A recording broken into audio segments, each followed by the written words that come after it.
de la ONU es una oportunidad para reiterar el deseo de la Santa Sede de que esta organización sea un verdadero signo e instrumento de unidad entre los estados y de servicio a la entera familia humana. Actualmente nuestro mundo se ve afectado por la pandemia del COVID-19, que ha llevado a la pérdida de muchas vidas. Esta crisis está cambiando nuestra forma de vida, cuestionando nuestros sistemas económicos, sanitarios y sociales, y exponiendo nuestra fragilidad como criaturas. La pandemia nos llama, de hecho, a tomar este tiempo de prueba como un momento de elección, el tiempo para elegir entre lo que cuenta verdaderamente y lo que pasa, para separar lo que es necesario de lo que no lo es. Puede representar una oportunidad real para la conversión, la transformación, para repensar nuestra forma de vida y nuestros sistemas económicos y sociales, que están ampliando las distancias entre pobres y ricos, a raíz de una injusta repartición de los recursos. Pero también puede ser una posibilidad para una retirada defensiva con características individualistas y elitistas. Nos enfrentamos, pues, a la elección entre uno de los dos caminos posibles. Uno conduce al fortalecimiento del multilateralismo, expresión de una renovada corresponsabilidad mundial, de una solidaridad fundamentada en la justicia y en el cumplimiento de la paz y de la unidad de la familia humana, proyecto de Dios sobre el mundo. El otro da preferencia a las actitudes de autosuficiencia, nacionalismo, proteccionismo, individualismo y aislamiento, dejando fuera los más pobres, los más vulnerables, los habitantes de las periferias existenciales, y ciertamente será perjudicial para la entera comunidad, causando autolesiones a todos, y esto no debe prevalecer. La pandemia ha puesto de relieve la urgente necesidad de promover la salud pública y de realizar el derecho de toda persona a la atención médica básica. Por tanto, renuevo el llamado a los responsables políticos y al sector privado a que tomen las medidas adecuadas para garantizar el acceso a las vacunas contra el COVID-19 y a las tecnologías esenciales necesarias para atender a los enfermos. Y si hay que privilegiar a alguien, que ese sea el más pobre, el más vulnerable, aquel que normalmente queda discriminado por no tener poder ni recursos económicos. La crisis actual también nos ha demostrado que la solidaridad no puede ser una palabra o una promesa vacía. Además, nos muestra la importancia de evitar la tentación de superar nuestros límites naturales. La libertad humana es capaz de limitar la técnica, orientarla y colocarla al servicio de otro tipo de progreso, más sano, más humano, más social, más integral. También deberíamos tener en cuenta todos estos aspectos en los debates sobre el complejo tema de la inteligencia artificial. Teniendo esto presente, pienso también en los efectos sobre el trabajo, sector desestabilizado por un mercado laboral cada vez más impulsado por la incertidumbre y la robotización generalizada. Es particularmente necesario encontrar nuevas formas de trabajo que sean realmente capaces de satisfacer el potencial humano y que afirmen a la vez nuestra dignidad. Para garantizar un trabajo digno, Hay que cambiar el paradigma económico dominante, que solo busca ampliar las ganancias de las empresas. El ofrecimiento de trabajo a más personas tendría que ser uno de los principales objetivos de cada empresario, uno de los criterios de éxito de la actividad productiva. El progreso tecnológico es útil y necesario siempre que sirva para hacer que el trabajo de las personas sea más digno, más seguro, menos pesado y agobiante. Y todo esto requiere un cambio de dirección. Y para esto ya tenemos los recursos, y tenemos los medios culturales, tecnológicos, y tenemos conciencia social. Sin embargo, este cambio necesita un marco ético más fuerte, capaz de superar la tan difundida e inconscientemente consolidada cultura del descarte. En el origen de esta cultura del descarte existe una gran falta de respeto por la dignidad humana, una promoción ideológica con visiones reduccionistas de la persona, una negación de la universalidad de sus derechos fundamentales y un deseo de poder y de control absolutos que domina la sociedad moderna de hoy. Digámoslo por su nombre. Esto también es un atentado contra la humanidad. De hecho, es doloroso ver cuántos derechos fundamentales continúan siendo violados con impunidad. La lista de estas violaciones es muy larga y nos hace llegar la terrible imagen de una humanidad violada, herida, privada de dignidad, de libertad y de la posibilidad de desarrollo. En esta imagen, también los creyentes religiosos continúan sufriendo todo tipo de persecuciones, incluyendo el genocidio debido a sus creencias. También entre los creyentes religiosos somos víctimas los cristianos. ¿Cuántos sufren alrededor del mundo, a veces obligados a huir de sus tierras ancestrales, aislados de su rica historia y de su cultura? También debemos admitir que las crisis humanitarias se han convertido en el statu quo, donde los derechos a la vida, a la libertad y a la seguridad personales no están garantizados. De hecho, los conflictos en todo el mundo muestran que el uso de armas explosivas, sobre todo en áreas pobladas, tiene un impacto humanitario dramático a largo plazo. En este sentido, las armas convencionales se están volviendo cada vez menos convencionales y cada vez más armas de destrucción masiva, arruinando ciudades, escuelas, hospitales, sitios religiosos e infraestructuras y servicios básicos para la población. Además, muchos se ven obligados a abandonar sus hogares. Con frecuencia, los refugiados, los migrantes y los desplazados internos en los países de origen, tránsito y destino sufren abandonados, sin oportunidad de mejorar su situación en la vida o en la de su familia.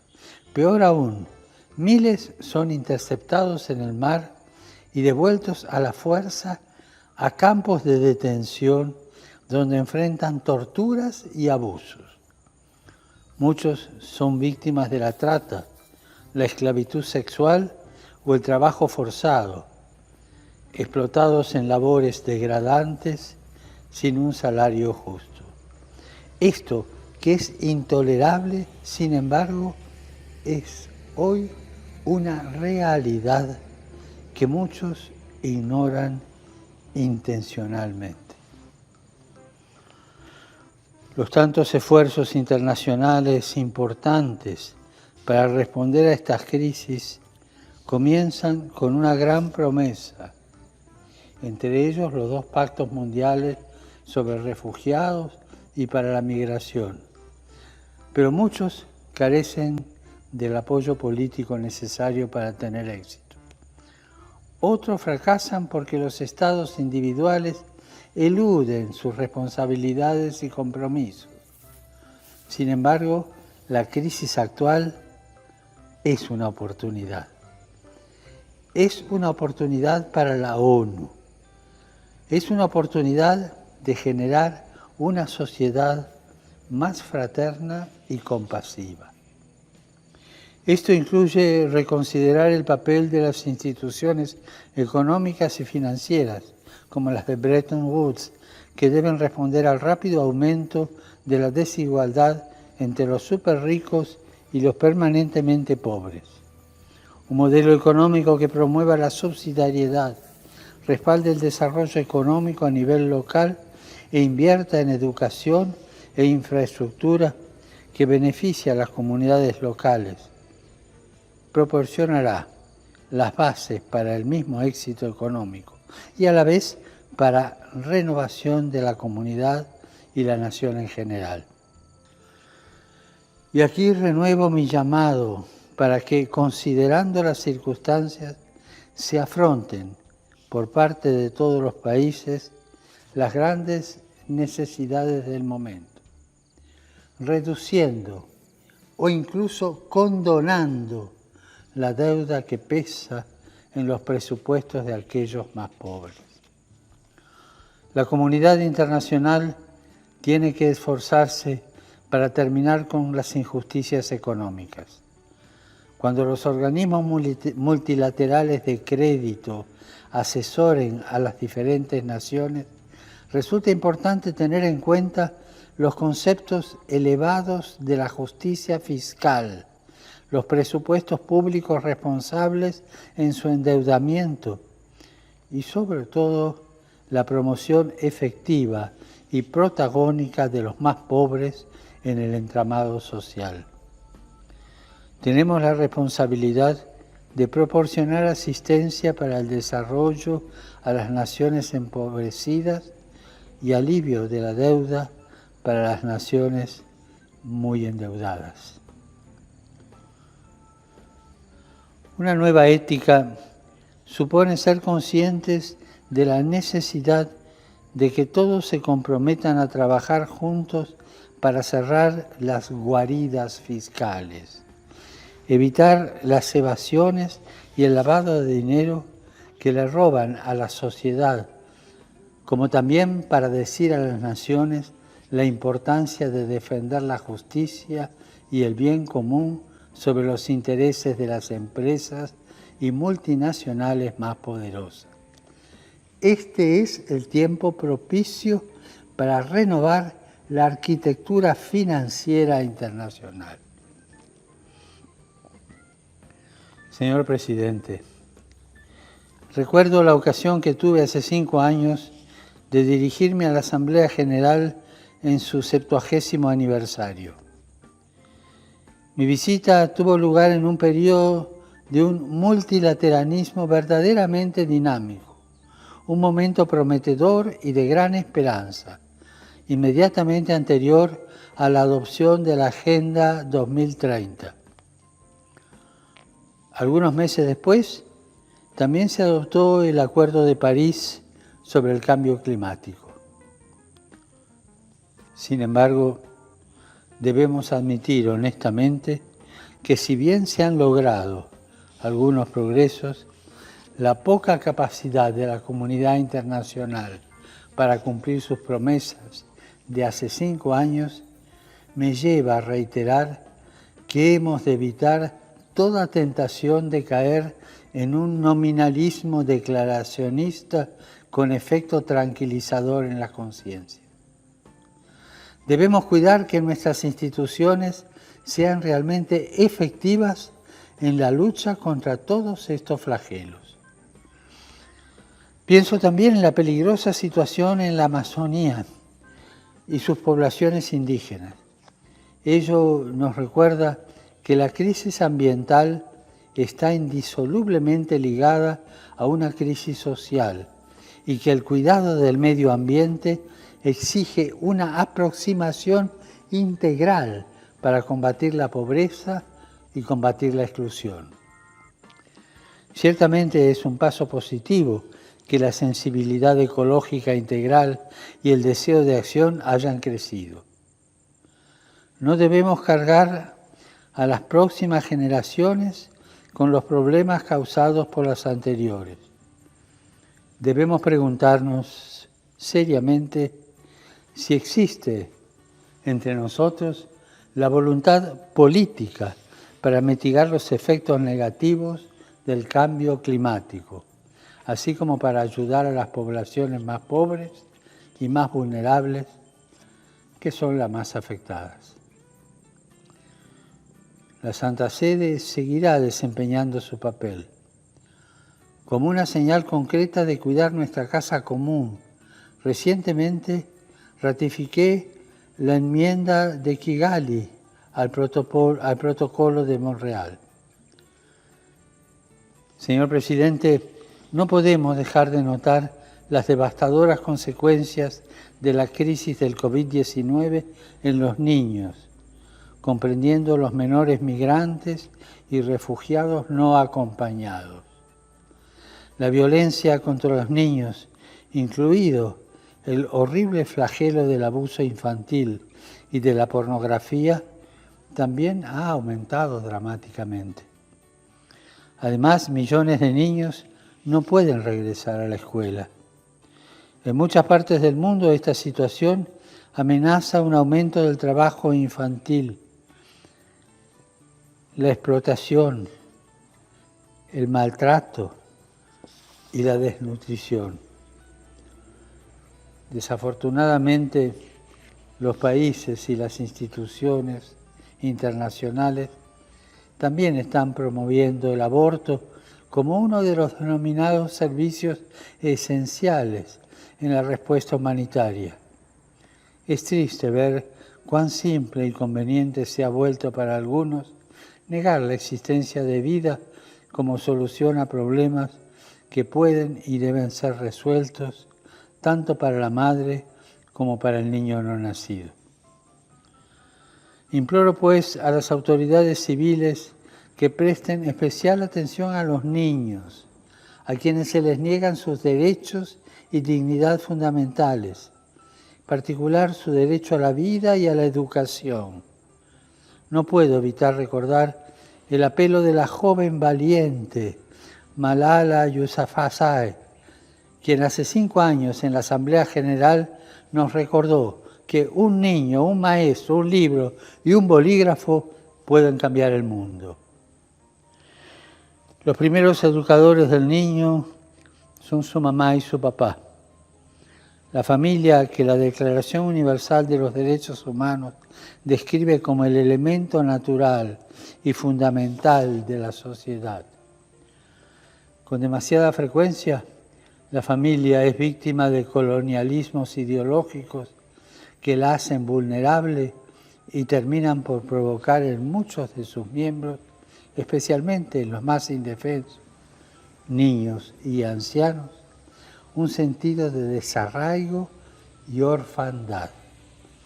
La desintegración de la familia se hace eco en la fragmentación social que impide el compromiso para enfrentar enemigos comunes. Es la hora de reevaluar y volver a comprometernos con nuestros objetivos. Y uno de esos objetivos es la promoción de la mujer. Este año se cumple el 25º aniversario de la Conferencia de Beijing sobre la Mujer.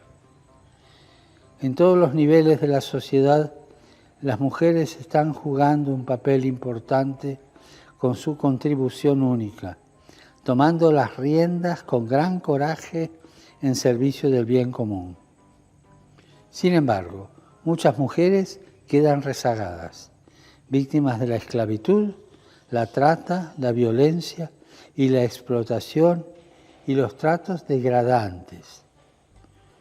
A ellas y a aquellas que viven separadas de sus familias, les expreso mi fraternal cercanía, a la vez que reitero una mayor decisión y compromiso en la lucha contra estas prácticas perversas que denigran no solo a las mujeres, sino a toda la humanidad, que con su silencio y su no actuación efectiva se hace cómplice. Señor Presidente, debemos preguntarnos si las principales amenazas a la paz y a la seguridad, como la pobreza, las epidemias y el terrorismo, entre otras, pueden ser enfrentadas efectivamente cuando la carrera armamentista, incluyendo las armas nucleares, continúa desperdiciando recursos preciosos que sería mejor utilizar en beneficio del desarrollo integral de los pueblos y para proteger el medio ambiente natural. Es necesario romper el clima de desconfianza existente. Estamos presenciando una erosión del multilateralismo que resulta todavía más grave a la luz de nuevas formas de tecnología militar, como son los sistemas letales de armas autónomas, LAWS, que están alterando irreversiblemente la naturaleza de la guerra, separándola aún más de la acción humana. Hay que desmantelar las lógicas perversas que atribuyen a la posesión de armas la seguridad personal y social. Tales lógicas solo sirven para incrementar las ganancias de la industria bélica, alimentando un clima de desconfianza y de temor entre las personas y los pueblos. Y en particular, la disuasión nuclear fomenta un espíritu de miedo basado en la amenaza de la aniquilación mutua, que termina envenenando las relaciones entre los pueblos y obstruyendo el diálogo. Por eso es tan importante apoyar los principales instrumentos legales internacionales de desarme nuclear, no proliferación y prohibición. La Santa Sede espera que la próxima conferencia de revisión del Tratado sobre la No Proliferación de Armas Nucleares, TNP, resulte en acciones concretas, conformes con nuestra intención conjunta de lograr lo antes posible la cesación de la carrera de armamentos nucleares y de emprender medidas eficaces encaminadas al desarme nuclear. Además, nuestro mundo en conflicto necesita que la ONU se convierta en un taller para la paz cada vez más eficaz, lo cual requiere que los miembros del Consejo de Seguridad, especialmente los permanentes, actúen con mayor unidad y determinación. En este sentido, la reciente adopción del alto fuego global durante la presente crisis es una medida muy noble que exige la buena voluntad de todos para su implementación continuada. Y también reitero la importancia de disminuir las sanciones internacionales que dificultan que los estados brinden el apoyo adecuado a sus poblaciones. Señor Presidente, de una crisis no se sale igual. O salimos mejores o salimos peores. Por ello, en esta coyuntura crítica, nuestro deber es repensar el futuro de nuestra casa común y proyecto común. Es una tarea compleja que requiere honestidad y coherencia en el diálogo, a fin de mejorar el multilateralismo y la cooperación entre los estados. Esta crisis subraya aún más los límites de nuestra autosuficiencia y común fragilidad y nos plantea explicitarnos claramente cómo queremos salir, o mejores o peores. Porque, repito, de una crisis no se sale igual. O salimos mejores o salimos peores. La pandemia nos ha mostrado que no podemos vivir sin el otro, o peor aún, uno contra el otro. Las Naciones Unidas fueron creadas para unir al universo, que cierra el año litúrgico. La gran parábola en la que se despliega el misterio de Cristo. Él es el alfa y el omega, el comienzo y el cumplimiento de la historia. Y la liturgia de hoy se centra en el omega, es decir, en el destino final. El sentido de la historia se comprende teniendo ante nuestros ojos su culminación. El final es también el fin. Y esto es precisamente lo que hace Mateo en el Evangelio de este domingo, colocando el discurso de Jesús sobre el juicio universal en el epílogo de su vida terrenal. Él, a quien los hombres están a punto de condenar, es en realidad el juez supremo. En su muerte y resurrección Jesús se mostrará como el Señor de la historia, el Rey del universo, el juez de todo. Pero la paradoja cristiana es que el juez no reviste una realeza temible, sino que es un pastor lleno de mansedumbre y de misericordia. Gesù infatti in questa parabola del giudizio finale si serve dell'immagine. En efecto, Jesús en esta parábola del juicio final utiliza la imagen del pastor. Prende l'immagine dal profeta Ezequiele, recordando las profecías de Ezequiel, que hablaba de la intervención de Dios en favor del pueblo contra los malos pastores de Israel.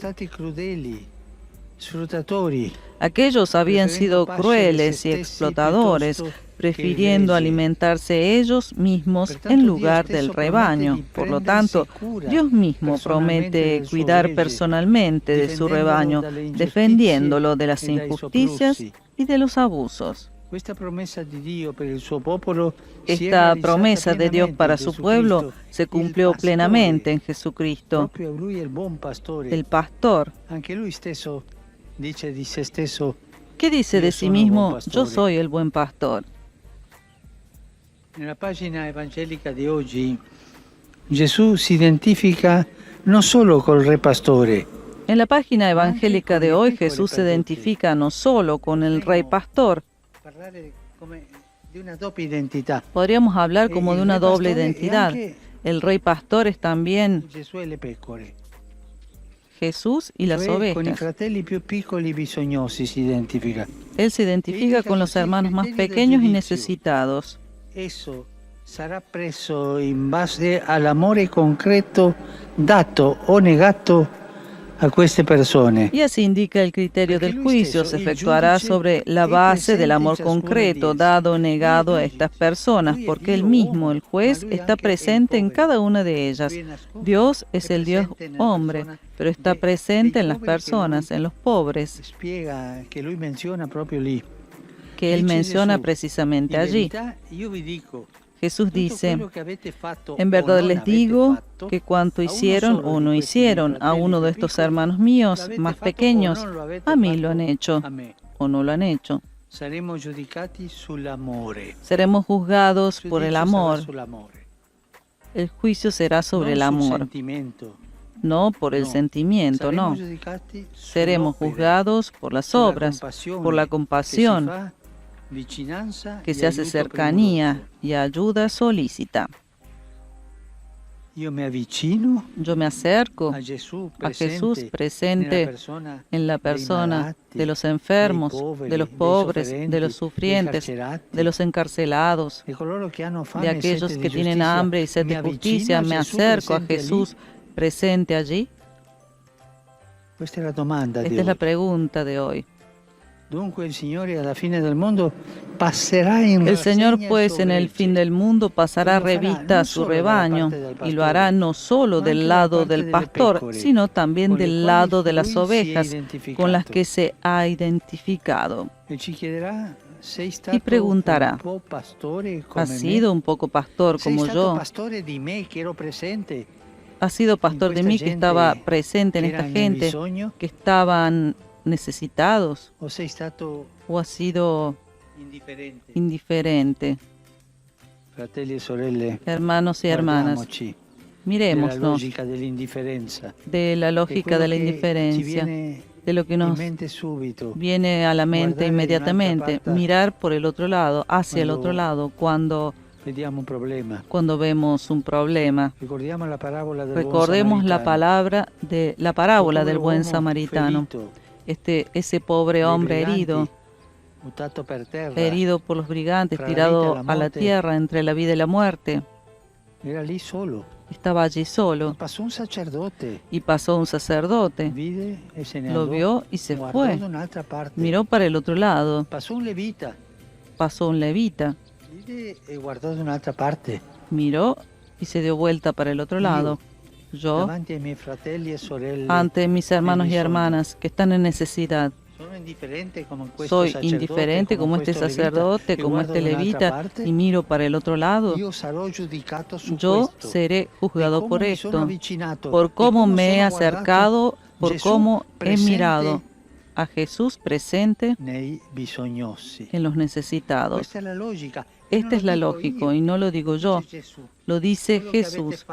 Lo que han hecho a este, a ese y a aquel, lo han hecho a mí. Y lo que no han hecho a este, a ese y a aquel, no lo han hecho a mí, porque yo estaba allí. Que Jesús nos enseñe esta lógica de la cercanía, del acercarse a Él con amor en la persona de los que más sufren. Pidamos a la Virgen María que nos enseñe a reinar en el servir. Nuestra Señora Asunta al cielo recibió la corona real de su Hijo porque lo siguió fielmente en el camino del amor. Es la primera discípula. Aprendamos de ella a entrar desde ahora en el reino de Dios a través de la puerta del servicio humilde y generoso. Y volvamos a casa solamente con esta frase. Yo estaba presente allí. Grazie o ti sei scordato di me. Angelus Domini nunciavit Maria. Et concepit de Spiritu Sancto. Ave Maria, gratia plena, Dominus tecum, benedicta tui mulieribus et benedictus fructus ventris tui, Iesus. Sancta Maria, Mater Dei, ora pro nobis peccatoribus, nunc et in hora mortis nostre. Amen. Ecce ancilla Domini. Fiat mi secundum verbum tuum. Ave Maria, gratia plena, Dominus tecum, benedicta tui mulieribus et benedictus fructus ventris tui, Iesus. Sancta Maria, Mater Dei, ora pro nobis peccatoribus, nunc et in hora mortis nostre. Amen. Et verbum caro factum est. Et habitavit in nobis. Ave Maria, gratia plena, Dominus tecum, benedicta tui mulieribus et benedictus fructus ventris tui, Iesus. Sancta Maria, Mater Dei, ora pro nobis peccatoribus, nunc et in hora mortis nostre. Amen. Ora pro nobis, Santa Dei Genitris. Ut digne ficiamur promissionibus Christi. Gratiam Tuam, quae sumus Domine, mentibus nostris infunde, ut qui angelo annunziante, Christi Filii Tui incarnatione coniovium, per passione meius et crucem, a resurrectionis gloriam perducamur, per Christum Dominum nostrum. Amen. Gloria Patri et Filio et Spiritui Sancto. Sicut erat in principio et nunc et semper et in saecula saeculorum. Amen. Gloria Patri et Filio et Spiritui Sancto. Sicut erat in principio et nunc et semper et in saecula saeculorum. Amen. Gloria Patri et Filio et Spiritui Sancto. Sicut erat in principio et nunc et semper et in saecula saeculorum. Amen. Pro fidebilibus refuntis, requiem aeternam dona eis Domine, et pro perpetua luce Deis. requiescant in pace. Amen. Sit nomen Domini benedictum. Ex hoc nunc et usque in saeculum. Aiuterium nostrum in nomine Domini. Qui fecit caelum et terram. Benedicat vos, omnipotens Deus, Pater, et Filius, et Spiritus Sanctus. Amen. Amen.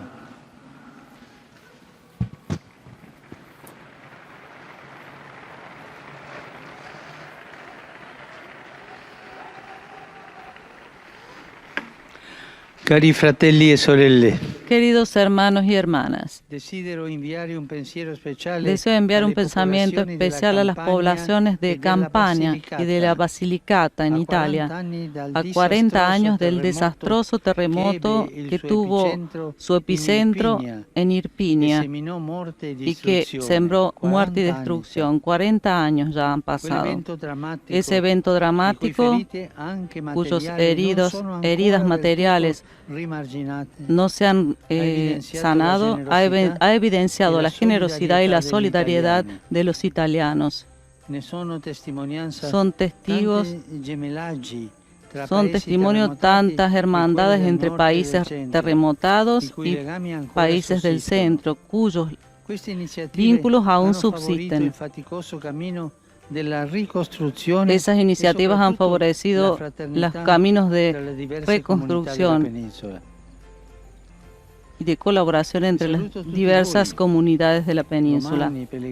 Y saludo a todos ustedes, romanos y peregrinos, que a pesar de las dificultades y siempre respetando las reglas, han venido a la Plaza de San Pedro. Un saludo especial a las familias que en este periodo sufren más. Sobre esto piensen en tantas familias que están en dificultad porque no tienen el trabajo, han perdido el trabajo, tienen 2 o 3 hijos y a veces con un poco de vergüenza no lo dan a conocer. Como no podían acercarlo a Jesús a causa de la multitud, levantaron el techo donde él estaba y por el boquete bajaron al enfermo en su camilla. Al ver la fe de aquella gente, Jesús dijo al paralítico: Hijo, se te perdonan tus pecados. Pues ahora ustedes sabrán que el Hijo del Hombre tiene en la tierra poder para perdonar los pecados. Y dijo al paralítico: Levántate, toma tu camilla y vete a tu casa. Palabra del Señor. Y después de la proclamación de este pasaje bíblico en 8 lenguas que forman parte de la audiencia general del Papa, nos disponemos a escuchar ahora la catequesis del Santo Padre. Cari fratelli e sorelle, buongiorno. La pandemia sta continuando a causare ferite profonde, smascherando le nostre vulnerabilità. Queridos hermanos y hermanas, buenos días. La pandemia sigue causando heridas profundas, desenmascarando nuestras vulnerabilidades. Son muchos los difuntos, muchísimos los enfermos en todos los continentes. Muchas personas y muchas familias viven un tiempo de incertidumbre a causa de los problemas socioeconómicos que afectan especialmente a los más pobres. Por eso debemos tener bien fija nuestra mirada en Jesús. Y con esta fe abrazar la esperanza del reino de Dios, que Jesús mismo nos da.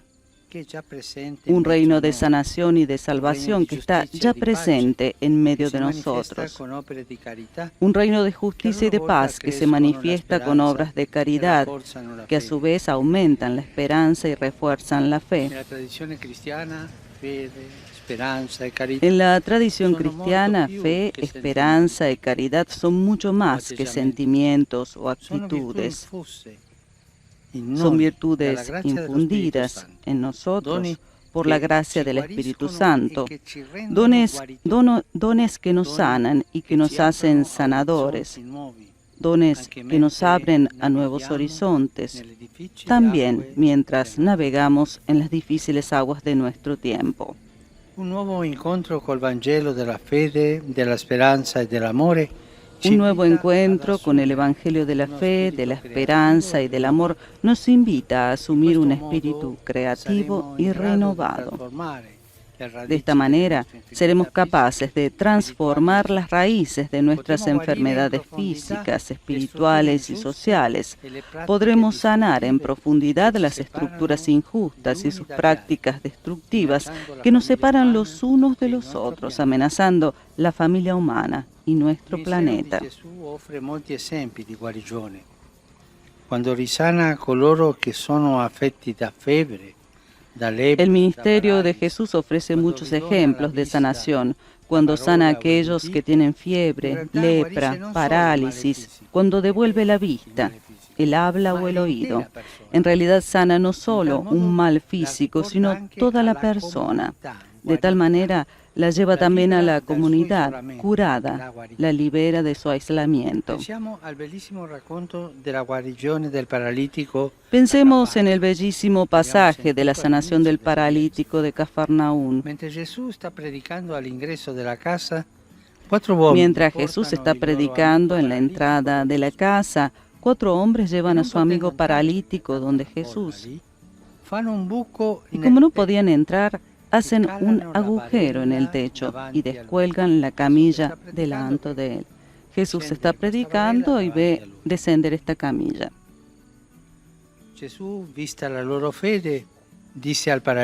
Viendo Jesús la fe de ellos, dice al paralítico: Hijo, tus pecados te son perdonados. Y después, como signo visible, añade: levántate, toma tu camilla y vete a tu casa. Qué maravilloso ejemplo de sanación. La acción de Jesús es una respuesta directa a la fe de estas personas, a la esperanza que depositan en Él, al amor que demuestran tener los unos por los otros. Y por tanto Jesús sana, pero no sana simplemente la parálisis.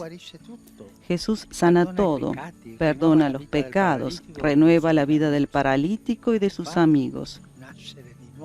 Hace nacer de nuevo, digamos así, una sanación física y espiritual, fruto de un encuentro personal y social. Imaginemos cómo esta amistad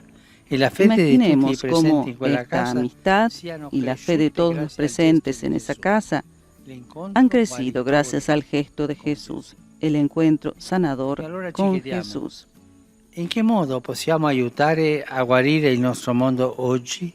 Y entonces nos preguntamos, ¿de qué modo podemos ayudar a sanar nuestro mundo hoy? Como discípulos del Señor Jesús, médico de las almas y de los cuerpos, estamos llamados a continuar su obra de curación y de salvación, en sentido físico, social y espiritual. La Chiesa, benché amministri la gracia risanante di Cristo mediante i sacramenti, la Iglesia, aunque administre la gracia sanadora de Cristo mediante los sacramentos y aunque proporcione servicios sanitarios en los rincones más remotos del planeta, no es experta en la prevención o en el cuidado de la pandemia. Da ayuda a los enfermos, pero no es experta. Y tampoco da indicaciones sociopolíticas específicas. Esta es tarea de los dirigentes políticos y sociales. Sin embargo, a lo largo de los siglos y a la luz del Evangelio, la Iglesia ha desarrollado algunos principios fundamentales, principios que pueden ayudarnos a ir adelante para preparar el futuro que necesitamos. Cito los principales, entre ellos estrechamente relacionados entre sí: la dignidad de la persona, el bien común, la opción preferencial por los pobres, la destinación universal de los bienes, la solidaridad, la subsidiariedad, el cuidado de nuestra casa común.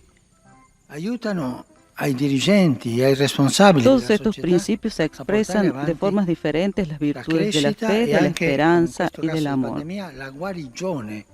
Del tessuto personale e sociale. Tutti questi principi esprimono in modo diversi le virtù della fede, della speranza e dell'amore. Nelle prossime settimane vi invito a affrontare insieme. En las próximas semanas los invito a afrontar juntos las cuestiones apremiantes que la pandemia ha puesto de relieve, sobre todo las enfermedades sociales. Y lo haremos a la luz del Evangelio, de las virtudes teologales y de los principios de la doctrina social de la Iglesia. Exploraremos cómo nuestra tradición social católica puede ayudar a la familia humana a sanar este mundo que sufre de graves enfermedades. Es mi deseo reflexionar y trabajar juntos como seguidores de Jesús que sana para construir un mundo mejor, lleno de esperanza para las generaciones futuras. Gracias. Queridos hermanos y hermanas, la pandemia sigue causando dolor y sufrimiento en toda la humanidad, sembrando muerte y un sinnúmero de enfermos. Además, muchas personas y familias viven un tiempo de incertidumbre por los problemas socioeconómicos que ha producido y que produce y que golpean sobre todo a los más pobres. Esta experiencia dramática nos invita a tener nuestra mirada puesta en Jesús, que hace presente el reino de Dios en medio de nosotros. Reino que sana y que salva, reino de justicia y de paz, que se manifiesta con las obras de caridad, que a su vez incrementan la esperanza y refuerzan la fe. Fe, esperanza y caridad que no son simples sentimientos o actitudes, sino virtudes infusas en nosotros por la gracia del Espíritu Santo, dones que nos curan y nos ayudan a curar a los demás, que nos abren nuevos horizontes, aún en medio de las tempestades. El Evangelio nos muestra a Jesús que sanaba a los enfermos, no solo de sus padecimientos físicos, sino también de sus sufrimientos morales.